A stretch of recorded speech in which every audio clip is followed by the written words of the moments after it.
Bismillah. Alhamdulillah. Baik, Assalamualaikum warahmatullahi wabarakatuh. Waalaikumsalam warahmatullahi wabarakatuh. Bismillahirrahmanirrahim. Rabbi shrah li sadri wa yassir li amri wahlul 'uqdatam min lisani yafqahu qawli. Yang ulun hormati penceramah kita dalam kajian hari ini yang pertama yaitu Ustadz Dr. Insinyur Sahrial Sadik MM MM MSI. Kemudian yang ulun hormati pula kepada Ustadz Munfik Rosandi Multi Hakiki SPD MPD. Pertama-tama marilah kita panjatkan puji dan syukur kita kehadirat Allah Subhanahu wa taala yang mana atas berkat rahmat dan karunia jualah pada sore hari ini kita dapat mengisi waktu dengan kajian Islami. Mudah-mudahan kajian Islami pada sore hari ini nantinya akan membuka wawasan dan menambah pengetahuan kita tentang dunia keislaman. Salawat dan salam tak lupa pula kita aturkan kepada junjungan kita Nabi sahabat dan pengikut beliau dari dahulu, sekarang hingga yaumil akhir.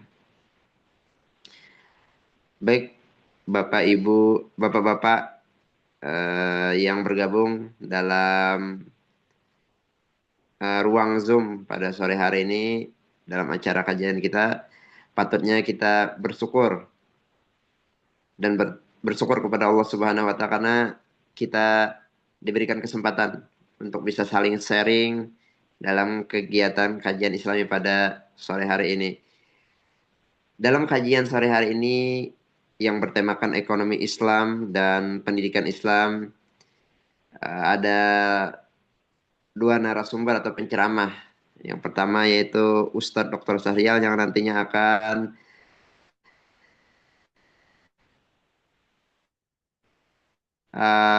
membawakan topik terkait ekonomi dan Islam. Kemudian penceramah yang kedua yaitu akan terkait topik pendidikan Islam. Baik, untuk mempersingkat waktu, langsung saja kita masuk ke materi yang pertama, yaitu kepada Ustadz Dr. Sahrial untuk menyampaikan materi kajian pada sore hari ini. Waktu dan tempat dipersilahkan. Ya, terima kasih banyak Ustadz Ahmad Zubair. Kemudian yang kami hormati Ustadz Munfik Rosandi Multi Hakiki yang telah berhadir dan seluruh peserta baik daring maupun luring ya. Izinkan ulun pada kesempatan hari ini pada hari Sabtu 14 Maret 2026 menyampaikan kajian Islam ya, atau Islamic Studies berkenaan dengan ekonomi dan bisnis Islam. Alhamdulillahirabbil alamin, assalatu wassalamu ala asrafil anbiya'i wal mursalin wa ala alihi washabbihi ajmain, amma ba'du. Pertama-tama marilah kita panjatkan puji syukur kehadirat Allah Subhanahu wa taala yang telah memberikan kita kesempatan untuk mengikuti kajian Islam. Izin Salawat potong serta salam.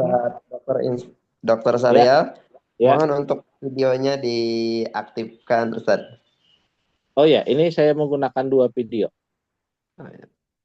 Ya, oke. Salawat serta salam tak lupa kita curahkan pada Nabi Muhammad SAW yang telah membawa kita dari zaman kegelapan menuju zaman yang terang benderang dewasa ini. Baiklah, kita mulai kajian kita terkait dengan ekonomi dan bisnis Islam, khususnya keuangan syariah. Waktu kurang lebih 7 menit, jadi kita kultum ya, kuliah 7 menit, berkenaan dengan kuliah umum, literasi keuangan syariah. Jadi perkembangan teknologi dan digitalisasi mengubah sistem ekonomi dan bisnis Islam. Literasi keuangan menjadi kebutuhan yang penting bagi masyarakat modern. Kemampuan memahami, mengelola, dan mengambil keputusan keuangan secara tepat perlu kita lakukan. Literasi keuangan syariah dalam ekonomi dan bisnis Islam merupakan pemahaman pengelolaan keuangan berdasarkan prinsip-prinsip syariah Islam.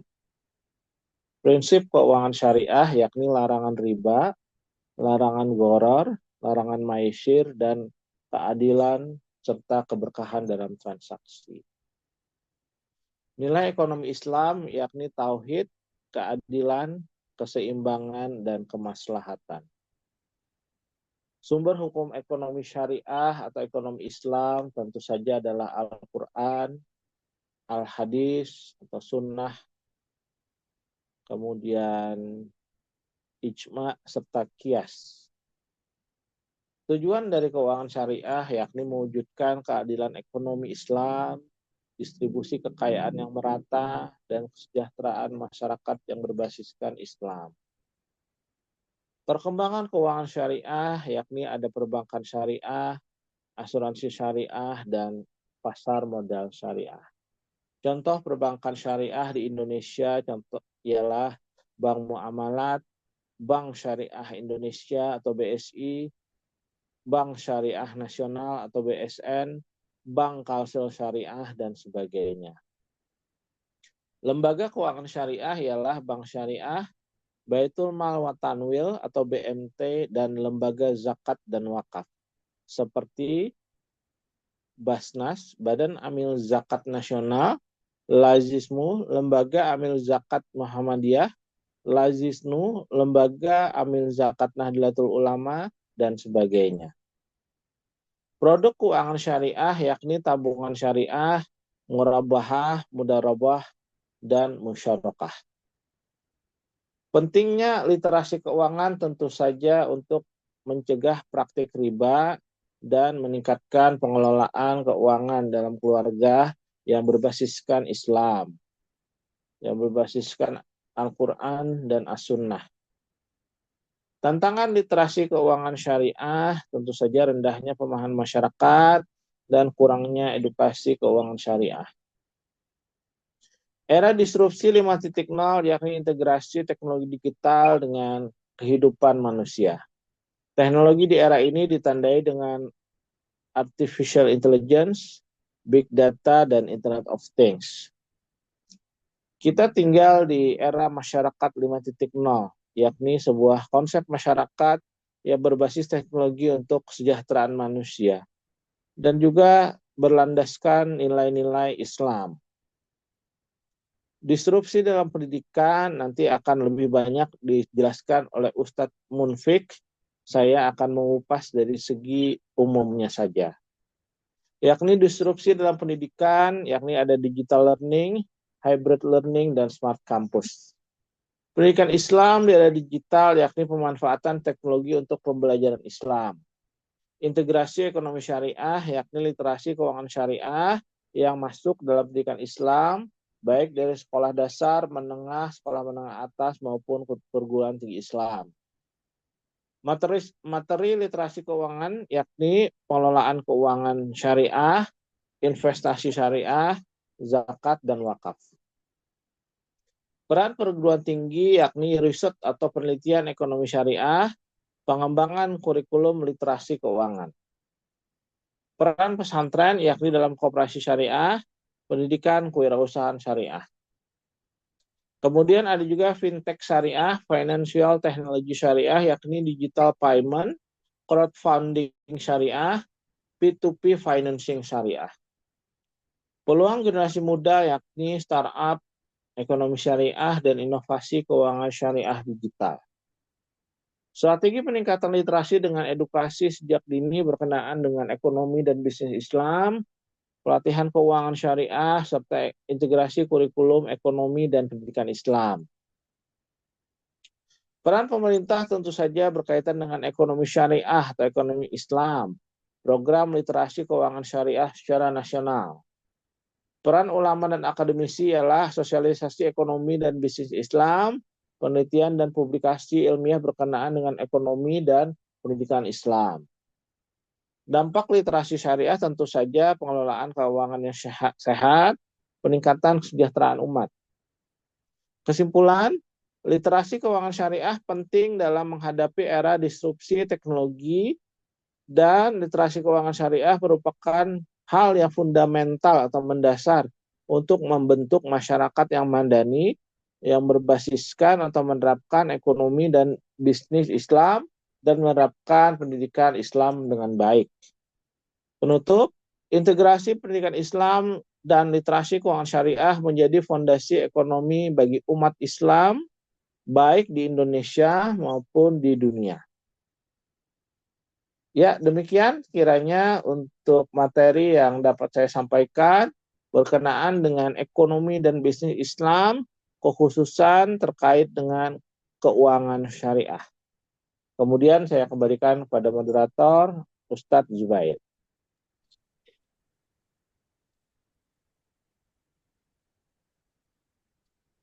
Baik, terima kasih. Itu tadi Bapak Ibu eh, materi yang telah disampaikan oleh Ustadz Dr. Sahrial dalam kajian kita pada sore hari ini. Eh, Kemudian akan kita lanjutkan dulu untuk pemateri berikutnya, baru kita buka sesi tanya jawab. Silakan untuk Ustadz Mufik untuk menyampaikan materi pada kajian sore hari ini. Waktu dan tempat dipersilahkan. Ya, Assalamualaikum warahmatullahi wabarakatuh. Assalamualaikum warahmatullahi wabarakatuh. Mohon izin karena keterbatasan media hari ini jadi tidak bisa menggunakan slide, alias jaringannya lagi kurang optimal. Apakah Ustadz Mufik bisa mengaktifkan videonya? Oh ya, siap. Bentar. Jaringan agak sedikit telat ya. Oke, siap. Oke. Baik. Assalamualaikum warahmatullahi wabarakatuh. Waalaikumsalam warahmatullahi wabarakatuh. Alhamdulillahirrahmanirrahim. Wassalatu wassalamu ala asyrafil mursalin sayyidina wa nabiyina Muhammad raufur rahim. Amma ba'd. Saya Muntik Rosani Multihajiga MPD, Cit MPD Go Doktoral. Ingin menjelaskan apa itu pengertian daripada pendidikan Islam. Kira-kira apa yang kalian ketahui tentang pendidikan Islam? Sebelum kita membahas apa itu pendidikan Islam, kira-kira saya bertanya, apa yang kalian ketahui tentang pendidikan Islam?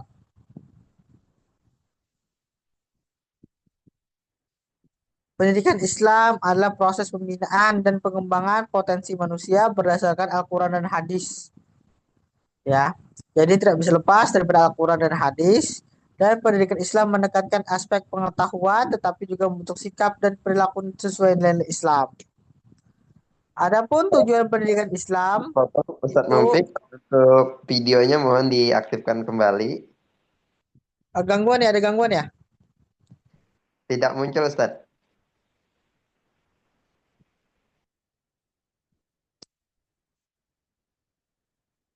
Oh iya ya, sudah jelas muncul?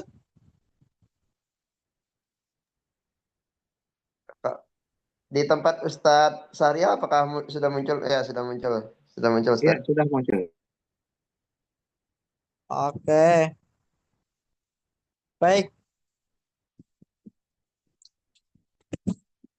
Kita akan membahas tentang tujuan pendidikan Islam, membentuk akhlak mulia dan kehidupan sehari-hari, mengembangkan ilmu pengetahuan dan keterampilan, membentuk manusia yang bertanggung jawab, masyarakat dan lingkungan.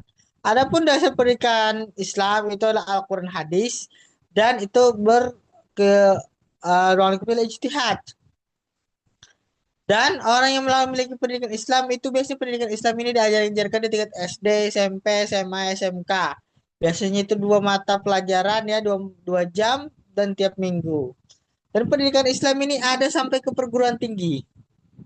Adapun ruang lingkup pendidikan Islam itu akidah, ibadah, akhlak, muamalah, dan sejarah Islam. Akidah itu diambil dari apa? Keimanan. Ibadah dia ambil tentang perintah agama. Akhlak itu karakter atau moral. Muamalah itu hubungan sosial dan kehidupan masyarakat atau disebut dengan sosiologi sekarang. Adapun sejarah Islam itu mengambil pelajaran daripada masa lalu. Baik, urgensi pendidikan Islam sekarang ini juga mengalami namanya urgensi.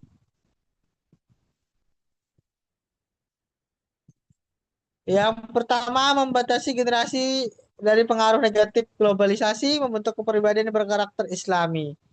Jadi pendidikan Islam ini berperan aktif untuk seluruh jenjang ya, baik anak-anak muda bahkan sehingga perguruan tinggi karena pendidikan Islam tidak bisa lepas daripada nilai-nilai karakter. Pendidikan Islam ini sekarang juga tambahan dengan BTA baca tulis Al-Qur'an. Ya, pendidikan Islam ini runtutannya daripada Undang-Undang Nomor 20 Tahun 2023 tentang pendidikan. Baik, kira-kira sampai sini apa ada pertanyaan?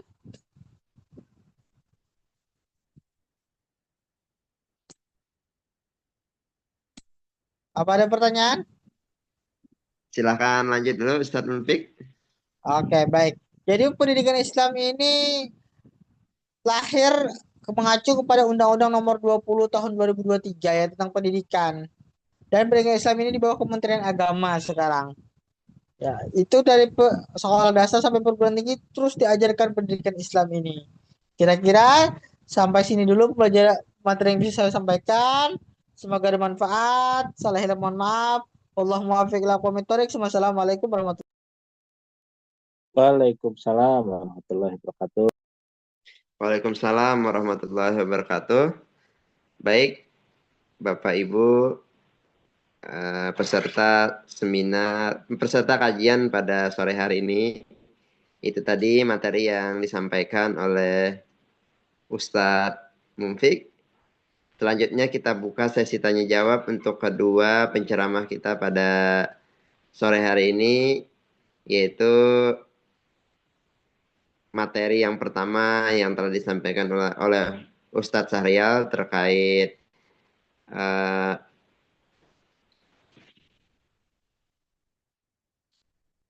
materi yang pertama yaitu terkait ekonomi dan bisnis Islam. Kemudian materi yang kedua yaitu terkait pendidikan Islam. Silakan Bapak Ibu yang ingin bertanya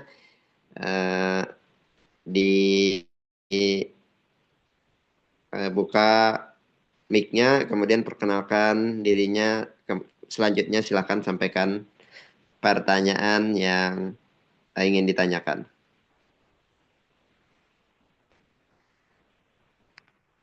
Baik, kalau tidak ada, izin bertanya kepada Ustadz Munfik terlebih dahulu. Ustadz Munfik?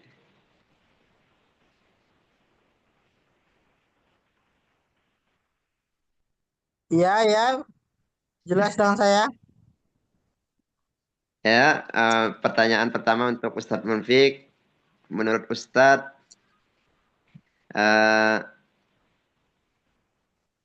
pendidikan Islam yang diajarkan di sekolah dasar,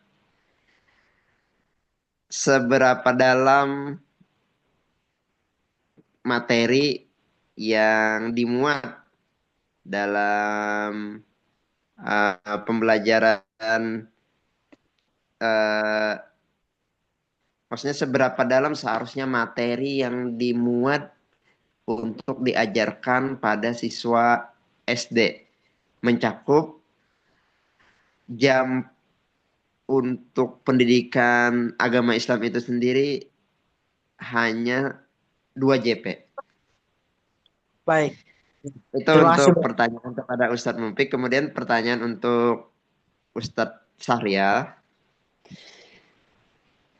Berkaitan dengan ekonomi dan bisnis Islam, kita tahu di Indonesia ini ada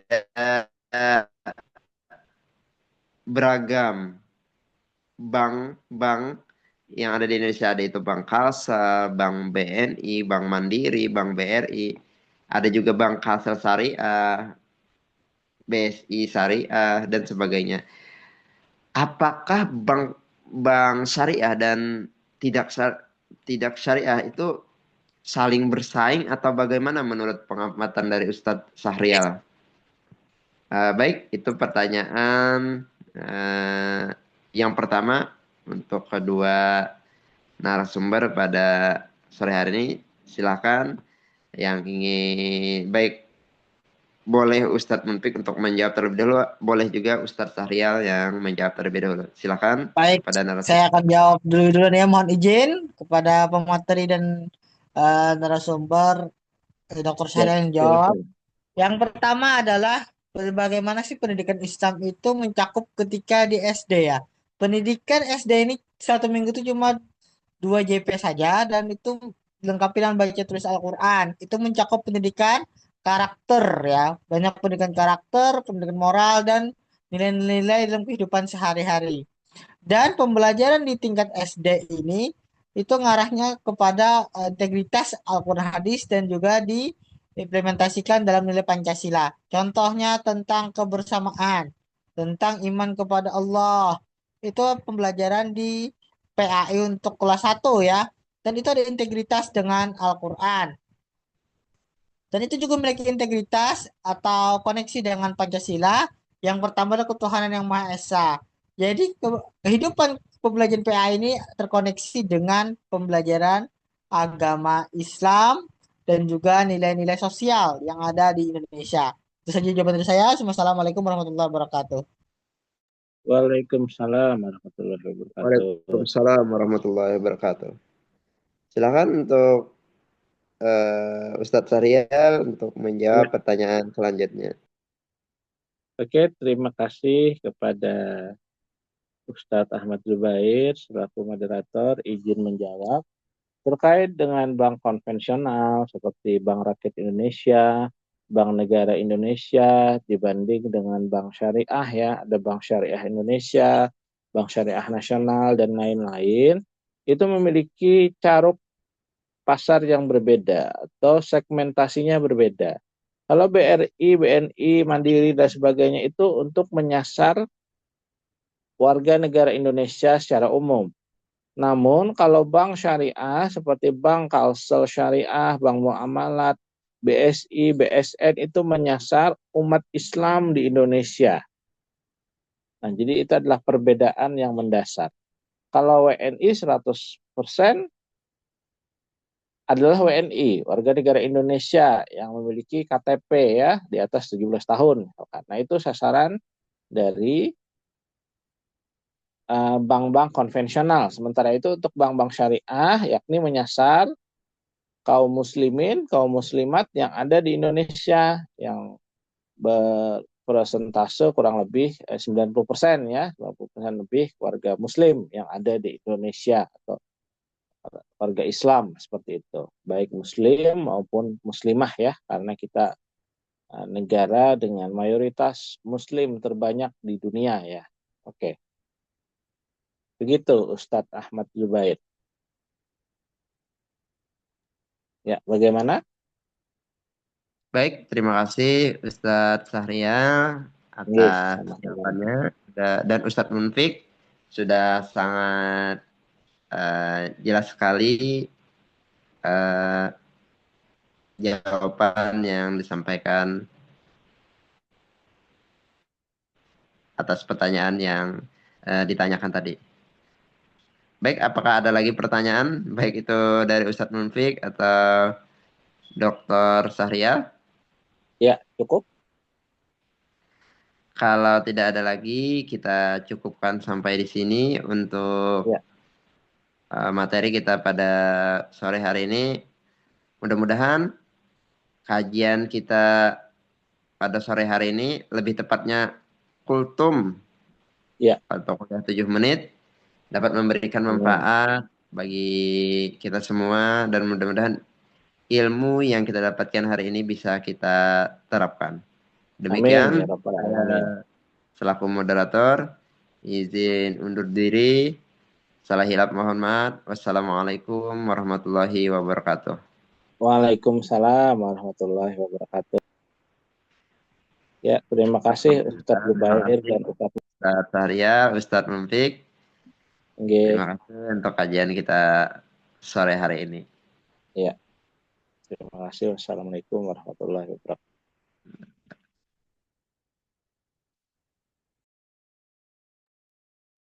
Izin keluar, Bang. Ya, silahkan Dinda Zubair.